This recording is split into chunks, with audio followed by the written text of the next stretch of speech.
अयान सज्जाद, कला एवं संस्कृति, अनंतनाग, जम्मू एवं कश्मीर। आप कश्मीर के मशहूर सूफी गायक हैं। अपनी भावपूर्ण तथा मंत्र मुग्ध कर देने वाली गायकी से आपने स्थानीय संगीत की दुनिया तथा सोशल मीडिया में कश्मीरी गीत तथा नाट से धूम मचा दी है।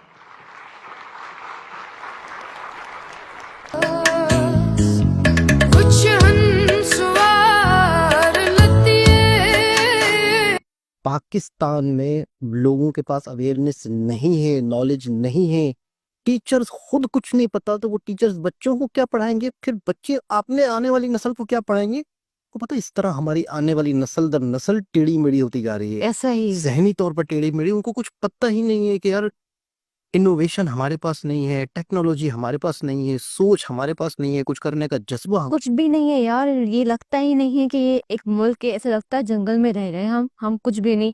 मतलब क्या था, क्या मसला था जो पाकिस्तान और इंडिया को लग के, मतलब इंडिया और पाकिस्तान साथ होता तो दोनों शायर है। जय हिंद दोस्तों। दक्षिण कश्मीर के 12 वर्षीय सूफी गायक सज्जाद को कला और संस्कृति के क्षेत्र में उनकी उल्लेखनीय प्रतिभा और योगदान के लिए राष्ट्रपति द्रौपदी मुर्मू द्वारा प्रतिष्ठित प्रधानमंत्री राष्ट्रीय बाल पुरस्कार से सम्मानित किया गया है। आपको बता दें कि कश्मीर के 12 वर्षीय अयान सज्जाद को प्रतिष्ठित राष्ट्रीय बाल पुरस्कार प्राप्त हुआ है। सूफी संगीत गाने वाले इस छोटे सिंगर ने अपने खास पेशकश से कश्मीरी और भारतीय लोगों को प्रभावित किया है। उनकी संगीत यात्रा स्थानिक कार्यक्रम और पारिवारिक समारोह में विनम्र प्रदर्शन के साथ शुरू हुई थी, जब तक कि एक स्थानीय रेडियो प्रस्तोता आरजे उमर ने उनकी प्रतिभा को पहचाना और उन्हें एक मंच की पेशकश की थी। आरजे उमर के साथ मिलकर अयान ने बेदर्द दादी चाने की एक लोकप्रिय प्रस्तुति तैयार की है, जिसमें शास्त्रीय सूफी विषय को आधुनिक पॉप के साथ सहजता से मिश्रित किया गया है। अयान को कश्मीरी संगीत को वैश्विक स्तर पर लाने और भावी पीढ़ियों को अपनी जड़ों से जुड़े रहने के लिए प्रयास करने का शौक है। दक्षिण कश्मीर के सूफी गायक सज्जाद को कश्मीरी संगीत में उनके भावपूर्ण योगदान के लिए सम्मानित किया गया है। संगीत में उनके असाधारण जुनून और कौशल ने उन्हें कला और संस्कृति के क्षेत्र में उनकी उल्लेखनीय प्रतिभा और योगदान के लिए राष्ट्रपति द्रौपदी मुर्मू द्वारा प्रतिष्ठित प्रधानमंत्री राष्ट्रीय बाल पुरस्कार से सम्मान मिला है। उन्होंने कहा कि मैं बहुत ही उत्साहित हूँ, लेकिन सम्मानित भी महसूस कर रहा था। यह एक तरह की शानदार अनुभूति थी, लेकिन इससे भी अधिक अनुभूति तब हुई जब पुरस्कार वास्तव में मेरे हाथों में था। अपने माता पिता के साथ पुरस्कार ग्रहण करने दिल्ली गए गायक ने कहा कि यह सम्मान एक बहुत बड़ी जिम्मेदारी की तरह लगता है। उन्होंने कहा, मेरा परिवार बहुत खुश है और निश्चित रूप से बहुत गर्व महसूस कर रहा है।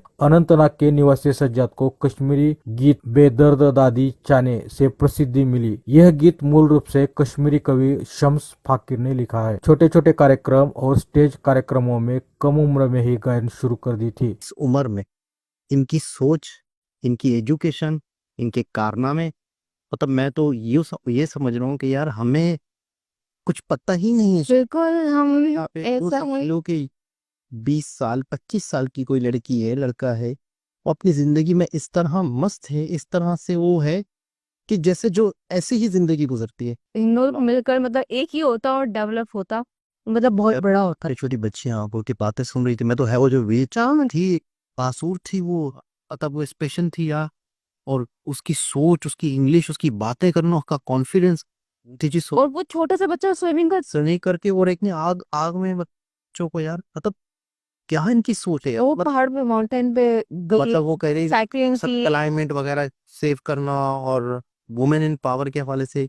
बट अच्छा, इसमें एक चीज नोट की, लड़कियां ज्यादा थी हमारे। मतलब ये मेंटालिटी नहीं है ना कि लड़का ही कर सकता है लड़की ही नहीं कर सकती। हमारे यहाँ पे एक लड़की जिंदगी भर कुछ नहीं कर पा रही होती या कुछ खास नहीं कर पा रही होती, उसकी मेन वजह पता है क्या है? Family background. लड़की जब 8 साल 4 साल होश संभालती है, उसकी आंखें होश आता है, उसको पता चलता है अच्छा मैं लड़की, मैं ये, मेरी माँ का ये किरदार था, मेरी माँ यूं यूं बड़ी हुई थी, मेरी बड़ी बहन अगर अगर उसकी बड़ी बहन उसके सामने बड़ी हुई है, उसने ये किया है, उसकी फिर शादी हुई, फिर अब उसके बच्चे हैं, मैंने भी थोड़ा बड़ा होना है, फिर ये होना है, फिर मैंने बर्तन साफ करना है, फिर मैंने जा, मतलब हमें हमें ऐसा लग, मतलब हमें पता ही, हमारे किरदार हमें फिक्स हो गए, ऐसा लगता है।